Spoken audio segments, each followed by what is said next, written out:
Corbett Wall with DV Auction, here with your feeder flash for Wednesday, May the 15th, and the sky may not be falling after all. Most of our markets, both ag commodities and stock market and everything, bounced right back on Tuesday after being down so hard on Monday due to the trade war with China and the tariffs going back and forth. But in Trump we trust, and we are going to put our eggs in his basket too, and hope that he can get something done with this deal.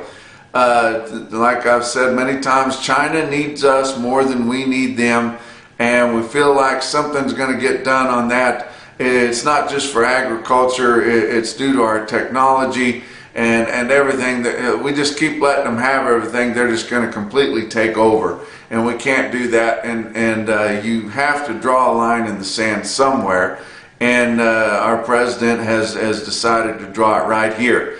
And so we've got to get behind him and support him, and hopefully it'll work out for the best.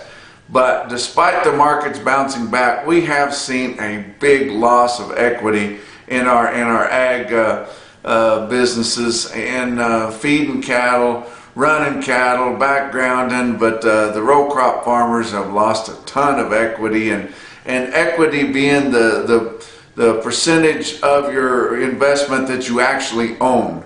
So you know, there's a lot of guys wheeling and dealing, and it looks like they're doing big stuff, but you know, if they had to cash in their chips, if somebody blew the whistle, rang the bell and said, okay, everybody cash in your chips, pay off your debts, and let's see how much you got left, there would be a lot of agriculture outfits in trouble.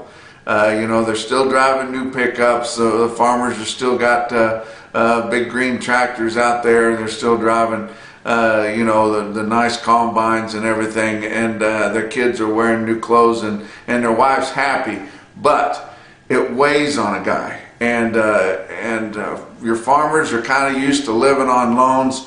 But when they go back in to get their operating loan, and their banker reminds them kind of where they're at, and then looks across the table at them and kind of gives them that look that, hey, we can't go on like this forever. It comes a time when you've got to make some money at some point, and we're getting about there now, and with a lot of things, and this winter for your feeding cattle took a ton of equity out of your feedlots in the northern plains. And we've just got to find an opportunity to make some money somewhere, and not, you know, 20 or 30 bucks a head, some serious money. We've got to make some serious money like we have in the past. But it doesn't come around, seems like, as often as it used to maybe 30, 40 years ago. But let's look at the board. On Tuesday, June live cattle was down just a quarter at 109.50. August was down 20 cents at 106.72. Now your feeder cattle were on the higher side. May feeder cattle up 95 cents at 136 even. We're getting back now where on your feeder cattle market we're seeing your settlements land on a round number. That's kind of a healthy feeder cattle market, because they set those in there, and you see that quite a bit with your feeder board. There's not a lot of play in it, not near the play that the live cattle contract has, so a lot of times it ends on round numbers. August was down 60 cents. Ending at 142.50, another round number. Your hogs were up big. They were up the limit at one point, but most of your nearbys ended up over $2 higher. That was good. Your beans, I thought the bean deal was just going to be a complete wreck. Beans were up huge, up 29 cents on Tuesday. Corn up about 11 cents or more. And most everything kind of bounced back. Your stock market bounced back big. And I think we've got a little bit of bipartisan communication and agreement on this China deal. You're not seeing them fighting that bad. Some of your pundits and some of your political just guys that just talking heads and things like that are the ones that are down on them. Most of your politicians that know what's going on, even the ones on the Democrat side, realize that it's time to do something, and they're kind of behind him, and that is going to help quite a bit. Let's look at your fat cattle arena. We haven't seen hardly any trade yet. We did see some Monday trade. We talked a little bit about that on the last visit. Hardly any trade on Tuesday. It appears maybe that some of your cattle feeders are going to try to hold a little bit of market position this week. That would be fantastic. There's definitely a basis out there if the guys want to go out there and get it, but it would be kind of nice if they would hold the market a little bit. And we see Iowa has sold a few cattle early this week from 188 all the way up to 194. That 194 wouldn't be much off the high of a week ago early, but it was only a couple loads and kind of a stick out deal, probably some confinement cattle or something like that. But we did see some 190 in Iowa. Nebraska had a few sales at 186 on Tuesday, so we don't really have an idea of where we're going to be in the Southern Plains or on a live price. There was some $116 bids thrown out there in the Northern Plains on Tuesday, so you can probably guess somewhere around 115, 116 would probably trade in the Southern Plains if things don't change that much. But box beef cutout values are continuing weak. We saw big losses last week, and they're continuing to be on the weak side moving through this week. We're expecting our slaughter to be big. They revised last week's slaughter, and now last week's slaughter was indeed the biggest we've had so far this year, 671,000. That is gigantic, and if we continue to push that, these packers are going to have to continue to buy a few cattle because they never dreamed they were going to slaughter that many cattle, so they don't have as big a percentage of their needs met, even though they're not buying as many cattle on the open negotiated market as they did last year and in years past, but they were hoping to do even less than that. But let's look at your feeder cattle market. Your real-time index on Cattle Market Central late in the day on Tuesday at 133.86. That was actually up 8 cents, but basically steady.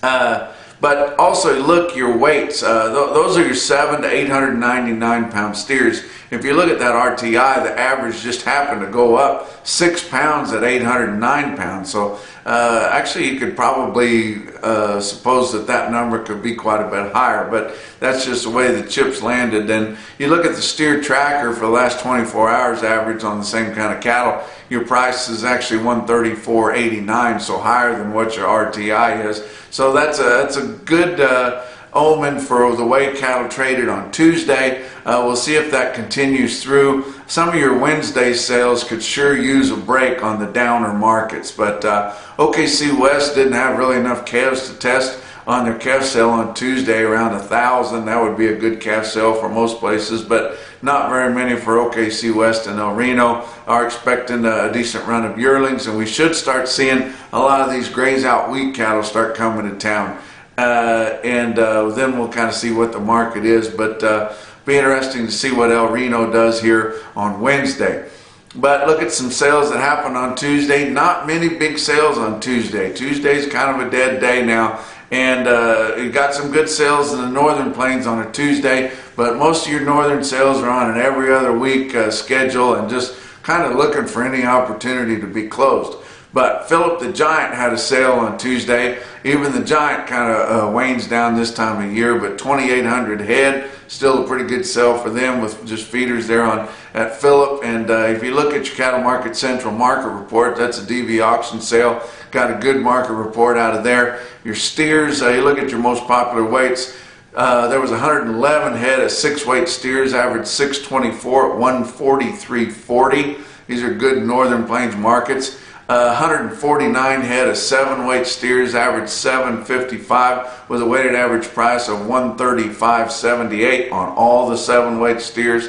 Look at some heifers. I don't talk about heifers a lot because every time I get a stick out sale on heifers, somebody's going to tell me that they're replacements. So normally I stay away from the heifers, but on your heifer calves this time of year you should be safe. 343 head of 5-weight heifers, average 560 at 149.33, and 346 head of 6-weight heifers, average 647 at 136.64. Look at an individual quote on some lighter weight steer calves, about the best I've seen steer calves sell for a couple of weeks, but 52 head of 581 pound steer calves bring 175.50 in Philip on Tuesday. Look at another market out east, Bluegrass Stockyards in Lexington. We're going to get to the time of the year that a lot of these eastern markets are going to outsell some of your markets in the central part of the United States, because they just have good green cattle all times of the year. Especially when we get into the full meat of the summer, they're going to have green yearlings and a lot of good backgrounded calves selling just about every week. Or you get out in the central part of the United States, everybody's got theirs turned out or shut up. They're not going to be marketing them. But look at Bluegrass in Lexington on Tuesday, 77 head of 689-pound steers, I'm sure stocker types, at $150 1/4.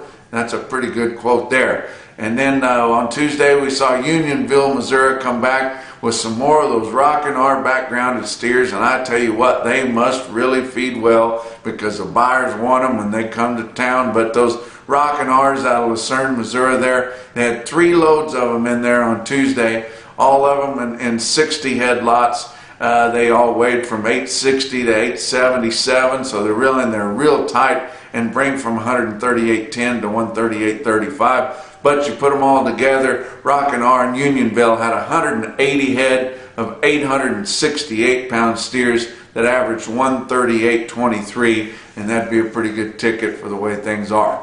That's your feeder flash for Wednesday.